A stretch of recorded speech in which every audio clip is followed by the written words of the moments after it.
क्या आपने 2011 के इस वर्ल्ड कप विनिंग मोमेंट की रेडियो कमेंट्री सुनी है? और क्या आपने कभी किसी बैट्समैन को एक डेडली बीमर पर छक्का मारते देखा है? और आपने एम एस धोनी को कीपिंग करते तो हमेशा देखा है, लेकिन क्या आपने कभी एम एस धोनी को फील्डिंग में डाई मारते हुए देखा है? वेल, अगर नहीं तो ऐसे ही मजेदार मोमेंट्स आपको इस वीडियो में देखने को मिलेंगे, क्योंकि ये वीडियो है 1 इन अ ट्रिलियन क्रिकेट मोमेंट्स का part 7। So let's start the video with number 18। जब 2011 में इंडिया ने वर्ल्ड कप जीता था तो उस मैच विनिंग मोमेंट की फेमस कमेंट्री तो आपने सुनी होगी। Finishes off in style. A magnificent strike into the crowd. India lift the World Cup after 28 years. ये तो थी टीवी पर की गई कमेंट्री, लेकिन इस मैच विनिंग मोमेंट की जो रेडियो कमेंट्री थी, क्या आपने उसे भी सुना है? वेल, अगर नहीं तो यहाँ सुनो। तो जीतने के लिए चाहिए केवल 4 रन। अगली गेंद उठाकर ऊंचा लंबा स्ट्रोक, ये दर्शक दीर्घाओं में जाकर गिरेगा। जोरदार जवाब, महेंद्र सिंह धोनी का छक्का और भारत विश्व विजेता है। ये था कोका-कोला नंबर 17। आपने देखा होगा कि जब कोई टेस्ट मैच खेला जाता है तो उसमें जो ज्यादातर फील्डर्स होते हैं वो स्लिप्स में खड़े होते हैं, लेकिन फिर भी अब वहाँ 3, 4 या ज्यादा से ज्यादा 5 खिलाड़ियों को स्लिप्स में देखते होंगे, और गली को ऐड कर दें तो 6 खिलाड़ी। लेकिन क्या आपने कभी कोई ऐसा मैच देखा है जहाँ सारे के सारे फील्डर स्लिप्स में खड़े किए गए हों? वेल, आपने टेस्ट मैच में भी ऐसा होते हुए नहीं देखा होगा, लेकिन मैं आपको एक ओडीआई मैच में ऐसा रेयर इंसिडेंट दिखाता हूँ। 1999 में ऑस्ट्रेलिया और जिम्बाब्वे के बीच एक ओडीआई मैच खेला गया। इस मैच में जब जिम्बाब्वे के 9 खिलाड़ी आउट हो चुके थे, तब ऑस्ट्रेलिया ने आखिरी विकेट के लिए एक अजीबोगरीब फील्ड को सेट कर दिया। इस फील्ड में आप देखोगे कि 9 के 9 खिलाड़ी स्लिप्स में खड़े हो जाते हैं और बाकी पूरा ग्राउंड खाली छोड़ दिया जाता है। Every single fielder on the offside and one more joining, and really that's a mockery, but perhaps expected in the circumstances. Number 16। जो लोग जोनी बेस्टो के रनआउट में ऑस्ट्रेलियंस को चीटर मानते हैं, वो एक बार ऑस्ट्रेलिया के इस कारनामे को भी देख लो। ये क्लिप एक काफी पुराने टेस्ट मैच की है, जहां आप इस ऑस्ट्रेलियन विकेट कीपर की मूवमेंट को देखो। जब बॉलर बॉल डालने के लिए आ रहा था तो उसी के साथ ऑस्ट्रेलियन विकेट कीपर भी अपनी जगह से चलकर विकेट के पीछे आ जाता है, और ऐसा उसने बैट्समैन को स्टंप आउट करने के लिए किया था। बट लकीली इसके हाथ में बॉल नहीं फंसता और बैट्समैन सेफ बच जाता है। अब ये तो सरासर चीटिंग है, क्योंकि बॉल डालने से पहले कोई भी फील्डर अपनी जगह नहीं बदल सकता, लेकिन यहाँ तो ये विकेट कीपर कहां से कहां पहुंच गया था। What's going on? My goodness, the Australians running in all directions there. They were looking for a stumping down the leg side, and that's because he's standing right out of his crease. Number 15। अगर हम cricket में डाली जाने वाली सबसे deadliest ball देखें तो वो होती है एक बीमर, क्योंकि बीमर एक ऐसी बॉल है जिस पर खिलाड़ी हमेशा इंजर्ड होते हुए नजर आते हैं, और ये इतनी डेडलीस्ट बॉल है कि इसे टोटली बैन किया गया है। और अगर कोई गेंदबाज एक मैच में गलती से भी 2 बीमर्स डालता है तो उसे पूरे मैच में ओवर डालने के लिए बैन कर दिया जाता है। लेकिन भाई द एलियन एबी डिविलियर्स एक ऐसे बैट्समैन थे जिन्होंने एक डेडलीस्ट बीमर को भी ना सिर्फ छक्के के लिए मारा, बल्कि स्टेडियम के बाहर टपा दिया था। आईपीएल के इस मैच में मोहम्मद शमी के हाथ से बॉल छूट जाती है और वो एक डेडलीस्ट बीमर बन जाती है। ये बीमर सीधा डिविलियर्स के सर की तरफ आ रही थी, लेकिन एलियन एबी ने इस डेडलीस्ट बीमर को भी स्टेडियम के बाहर पहुंचा दिया था।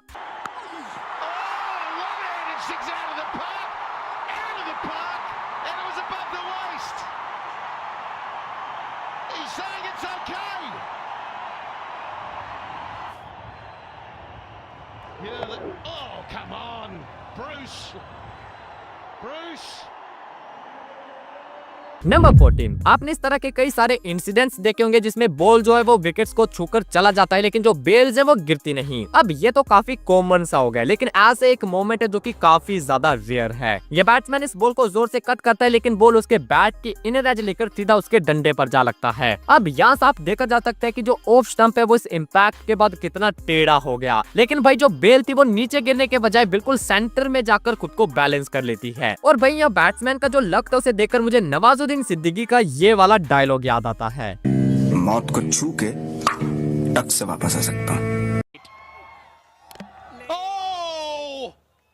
Would you believe that? Would you believe that we are still waiting? Oh, what a visual! Look at that! ये देखना होगा कि थर्ड अंपायर जो है वो क्या कहना है गुरुजी, आज तो 2-4 क्या दुनिया भर में जितनी लॉटरी टिकट है ना, चिराग गांधी खरीद लीजिएगा ऑनलाइन जाके। नंबर 13, भाई जब क्रिकेट फील्ड पर बात सेलिब्रेशन की आती है तो उस मामले में वेस्ट इंडियंस को कोई भी पीछे नहीं छोड़ सकता, क्योंकि वेस्ट इंडियन प्लेयर्स हमेशा कोई यूनिक सा और कोई एक्साइटिंग सा सेलिब्रेशन लेकर आते हैं। अब जैसे कि यहाँ देखो, पाकिस्तान और वेस्ट इंडीज के टेस्ट मैच में वेस्ट इंडीज के स्पिन बॉलर केविन सिंक्लेयर ने शान मसूद को एलबीडब्ल्यू आउट कर दिया और फिर इस विकेट के बाद उन्होंने दिखाया कि वेस्ट इंडियन को सबसे बेहतर एथलीट क्यों कहा जाता है, क्योंकि भाई सिंक्लेयर ने इस विकेट को समर सोल्ट मारकर सेलिब्रेट किया था। Close, yes, gone. Sinclair strikes straight away. They'll think about the review.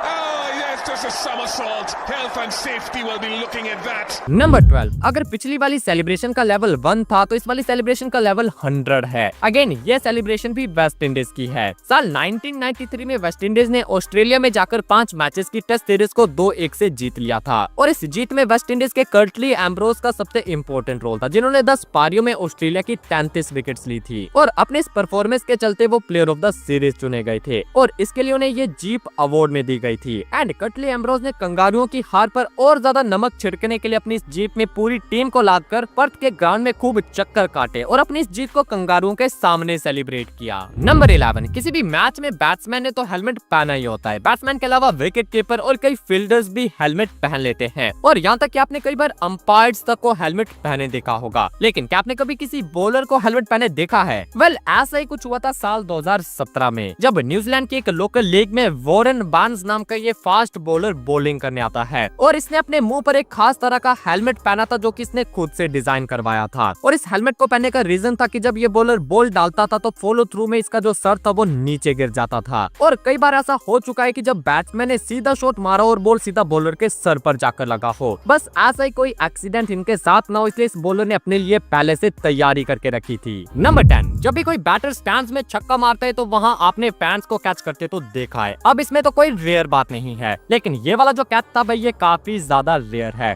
क्योंकि बिग बैश लीग में इस बॉलर का डेब्यू था और इसके डेब्यू पर इसके फादर भी मैच देखने आए थे। अब इस बॉलर की एक बॉल पर बैट्समैन ने छक्का मारा और कोइंसिडेंस देखो कि भाई बॉल को स्टैंड्स में बैठे इस बॉलर के फादर ने कैच किया। Young man on debut, he charged in. It was a lovely pick-up stroke, powerful blow. Seen some great crowd catching today.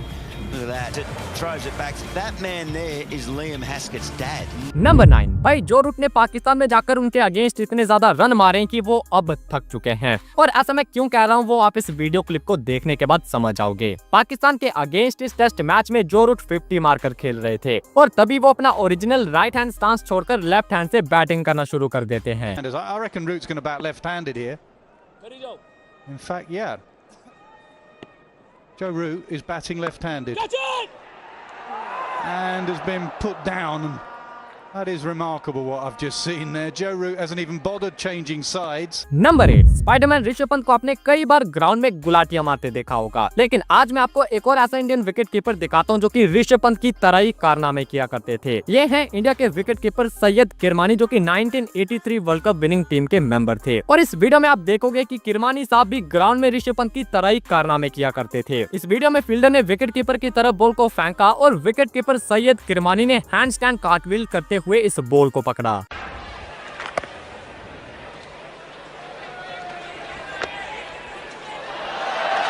What a great take by Kirmani. How much does that grandstand love a handstand? The old cartwheel.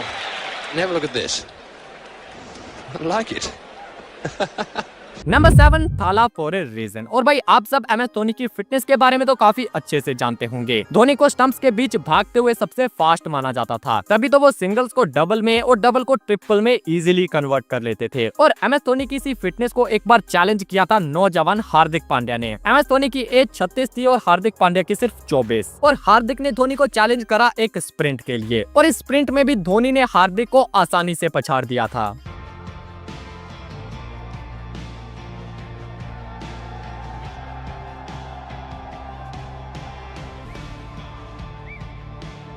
Number 6, भाई cricket में कई तरह के coincidences होते हैं, लेकिन भाई ये वाला जो कोइंसिडेंस है ये सबसे ज्यादा मजेदार है। 1979 एशेज का मैच था और इस मैच में 3 ऐसे खिलाड़ी थे जिनका नाम काफी सिमिलर था। पहले थे ऑस्ट्रेलिया के डेनिस लिली, दूसरे थे इंग्लैंड के ग्राहम डिली और तीसरा खिलाड़ी भी इंग्लैंड का था जिनका नाम था पीटर विली। अब इस मैच में एक ऐसा कोइंसिडेंस आया कि जहां डिली की बॉल पर लिली ने शॉट खेला और उसे गली में खड़े विली ने कैच कर लिया, और इस पर जो कमेंटेटर्स का रिएक्शन था आप वो सुनो।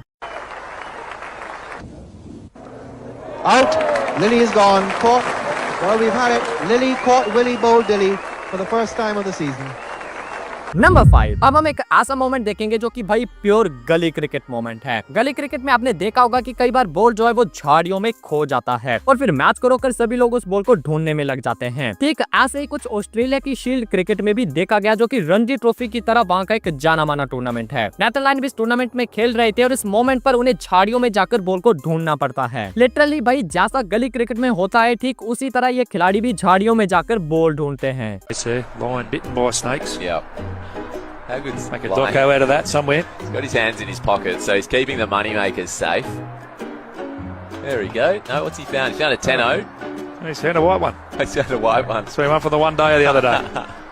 नंबर 4, आपने हमारी इस वाली वीडियो में काफी सारे वियर्ड डिसमिसल्स देखे होंगे, लेकिन भाई इस डिसमिसल ने तो वियर्डनेस की सारी हदें पार कर दी। मोहम्मद शमी के सामने अफ्रीका के हाशिम आमला बैटिंग कर रहे थे और शमी की इस बॉल पर हाशिम आमला ने क्या जजमेंट करी कोई भी समझ नहीं पाया। इस बॉल को बाउंसर समझकर हाशिम आमला छोड़ने के चक्कर में नीचे बैठ गए, लेकिन बॉल उछला ही नहीं और आमला के मुंह के आगे से जाता हुआ सीधा उनके स्टंप से टकराया। और मैंने तो इस तरह का डिसमिसल काफी रेयरली देखा था। Who's got his pads on? What about that? He was trying to get under it. And what he's done here is ducked, and his bat is not out of the way. In fact, he's ducked it, missed everything.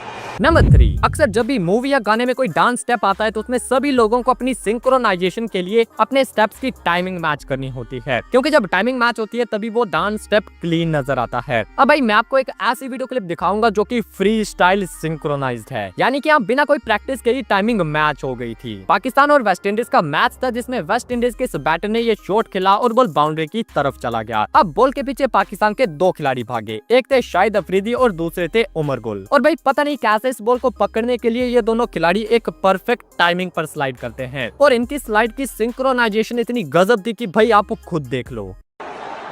Also deep mid wicket. Right, he's moving a lot. He's hitting the gap. So who's to complain? That should be good for 2 here. When they come back with 3, they choose to go for it. It's come out very positive. Now what's go? Umar Gul, Shahid Afridi, both go down. No, one of these got to be up for the throw. It's like watching synchronized swimming. Even, I mean, look at the stride. The magic is just stride for stride. Down they go. Number 2, अब हम देखेंगे एक ऐसा moment जो कि भाई rare नहीं बल्कि रेयरेस्ट है। जब से मैच देखना शुरू किया है तब से एम एस धोनी को सिर्फ विकेट कीपिंग करते देखा, लेकिन इस रेयर वीडियो क्लिप में आप एम एस धोनी को एज ए फील्डर देखोगे। ये मैच चैंपियंस लीग का है जो कि 2009 से 2014 तक हर साल खेली जाती थी और इस लीग के एक मैच में धोनी कीपिंग छोड़कर एज ए फील्डर खड़े होते हैं और वो इस बॉल को बाउंड्री पर जाने से रोकने के लिए ये स्लाइड भी मारते हैं। Top edge will land safely. And it's going to be touch and go. Dhoni, the man chasing it. Something you don't see too often, but he's pulled it back into play. But a good over this for the Yorkshire Khan. Number 1, M S Dhoni का ये rare moment तो आपने देख लिया, लेकिन क्या आपने M S Dhoni की फास्टेस्ट एवर स्टंपिंग देखी है? वेल, एम एस धोनी की जो फास्टेस्ट स्टंपिंग थी उसकी स्पीड देखकर आपके होश उड़ जाएंगे और ये स्टंपिंग देखने के लिए आपको ये वाली वीडियो देखनी होगी जो कि सीरीज का 6था पार्ट है।